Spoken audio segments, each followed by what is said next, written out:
Hello everyone! So ito yung ating kamatis for today's video. Ang hilaw na kamatis galing pa po yan sa farm. O, diba? Siyempre, bago ang lahat, bago natin i-reflex ko muna ito. At gagawa po tayo ng ginisang ginamos na hilaw yung ating hihiwain. Sa iba kasi mahinog. So, sa atin na hilaw. So, ano kayang lasa dito? Bye! Siyempre, ilagay na po natin yung ilagay na po natin isang kalan at syempre ilagay na natin itong kamatis na ating lulutuin, diba? Knife natin, so maghiwa na tayo guys. So, diyan. Ihiwa natin siya ng pinong-pino. Oo. Para mas maluto siya ng bonggang-bongga. Kasi after dito, gigisahin po natin yan guys, ha? Gigisahin. Oo. So, sino nakatry na nito dito magluto ng kamatis na hilaw ang ating ilalagay?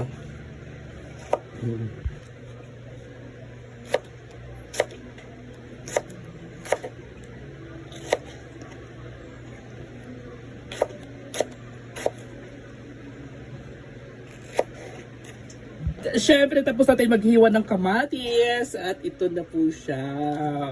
Yung ating kamatis. Diba? Hindi mawala yung ating bawang at sibuyas. So, babalatan muna natin itong bawang. Kasi kailangan talaga siya balatan. Para mas masarap yung ating niluluto na ginamos o bagoong sa Tagalog.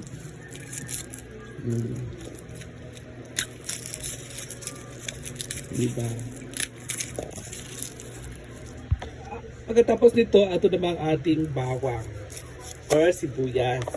So, after nito, babalatan muna natin. So, i-arrange muna natin bago natin hihiwain para matanggal ang dumi-dumi nito. So, tanggalan natin siya ng balat. Sa iba kasi diretso eh. So, ganito tayo guys. Diba? At hugasan muna natin. Sa akin kasi, is ganito lang yung aking paggawa or paghiwa ng bawang. So, kailangan natin dikdikin muna bago natin tanggalan ng balat. Ganito dapat ko. Tanggalan siya ng balat. At hihiwain natin after. Siyempre, bago tapos na magbalat, tapos na dikdik, hihiwain natin siya ng maliliit. Diba? Ganyan kasarap yung ating lulutuin na ginamos. Pang saw-saw ng saging. At ito naman ang ating sibuyas. Hihiwain na rin natin yan ng bonggang-bongga. Diba? Ang sarap-sarap. Tapos na. At mag-prepare na tayo ng ginamos. So ito din yung ating mga ginamos mga mamshi. Diba? So kukuha tayo ditong konti dito para ilagay natin dito sa lagayan. Kuha tayo ng konti. Diba? Diyan lang, ganyan lang kadami ang ating lulutuin. Kasi sayang hindi naman kakain dito. Diba? Na po siya, nakaready na po yung ating mga ingredients. May ano pa po tayo, hilaw, diba? May ginamos na, kahit magluluto na tayo. Ayan na, nakaready natin kawali at buksan na natin ang apoy, diba? Magpa-apoy na tayo at ayan na, may apoy na, diba? Talagyan na natin ang mantika. Ito yung ating mantika guys, so ilagyan na natin siya ng mantika. Kasi dapat madami talagang mantika ilalagay nito kasi para lulutang yung ating ginamos. At pagkatapos niyan, ang mainit-init ko din natin mantika, ilalagay natin yung mga ingredients natin, ang sibuyas at bawang. At ilalagay na natin guys. Isabay na natin. Diba? Diba? Ganyan talaga magluto tayo ng ating ginamos. Kasi iba't iba talaga magluto ng ginamos. Sa akin kasi is ganito yung ating gagawin. Ang pinakamasarap lang talaga dito ay ang ating ingredients ay itong green na tomato. Ilagay na natin yung tomato na green. Diba? Masarap talaga pag ganyan. ang ating sinong nakakatikin nito ng green ang ating ilalagay. Sa iba kasi kulay orange sa ating green. Galing pa sa farm. So, because natin siya konti hanggat siya, maluto.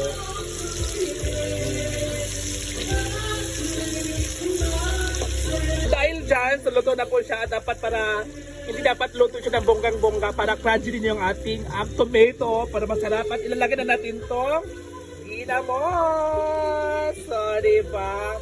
So, konti lang siya. Ibigos lang siya konti para maluto yung ginamos. At lalagyan natin siya ng magic sarap. Lagyan siya ng konti ng magic sarap, guys. Ito yung magic sarap niya. Silalagay na natin.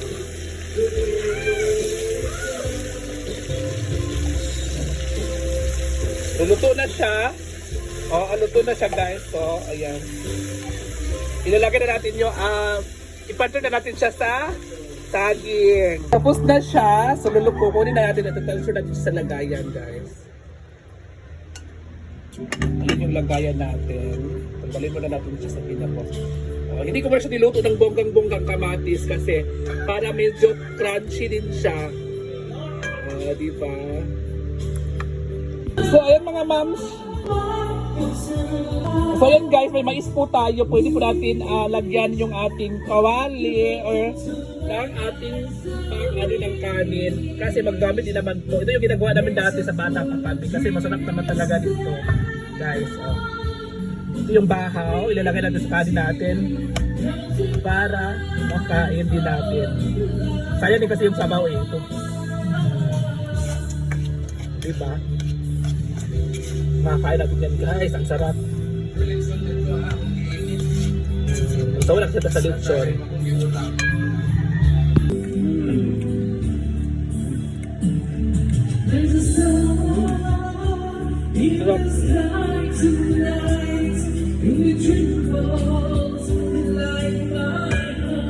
Hello everyone, tapos na yung ating pansit, ginamos, at ito yung ating ginamos mga mamsa. Diba? So titikman na natin kasi ito din yung bahaw natin ng kanin. Diba? Tikman na natin guys. Masarap kasi siya pag ano. What would you like to taste today? I'll taste. Sarap.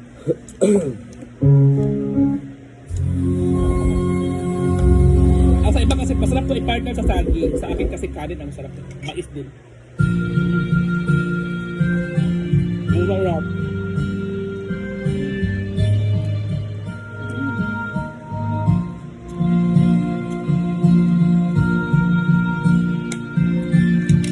Mainit pa.